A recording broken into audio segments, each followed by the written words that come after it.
Hello मेरे प्यारे प्यारे बच्चों, आज हम कहानी सुनेंगे एक चींटी और कबूतर की। तो हमारी कहानी का शीर्षक है चींटी और कबूतर की दोस्ती।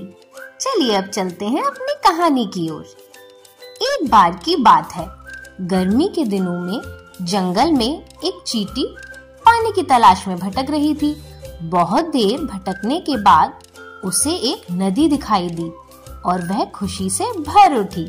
प्यासी चींटी ने जब पानी पीने के लिए चट्टान पर चढ़ने की कोशिश की तो वह फिसलकर नदी में गिर पड़ी। चींटी नदी में डूबने लगी।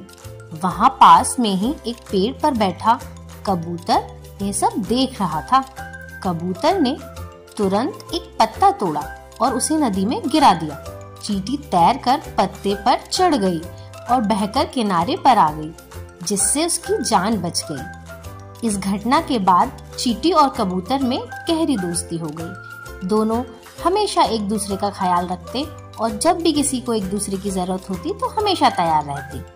फिर एक दिन जंगल में एक शिकारी आया और कबूतर को निशाना बना लिया। चींटी ने यह सब देखा और शिकारी के पास पहुंचकर उसे काट लिया।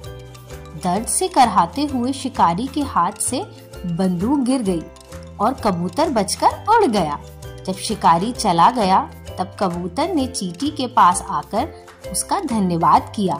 इस तरह दोनों ने एक दूसरे की मदद की और उनकी दोस्ती और भी मजबूत हो गई। तो मेरे प्यारे बच्चों, हमें इस कहानी से शिक्षा मिलती है कि जीवन में किए गए अच्छे कर्म कभी भी व्यर्थ नहीं जाते। हमेशा अच्छे कर्म करते रहें, क्योंकि उनका फल अवश्य वापस आपके पास लौट कर आता है। तब तक के लिए इस कहानी को समाप्त करते हैं और मिलते हैं एक नई कहानी के साथ। तब तक के लिए टाटा।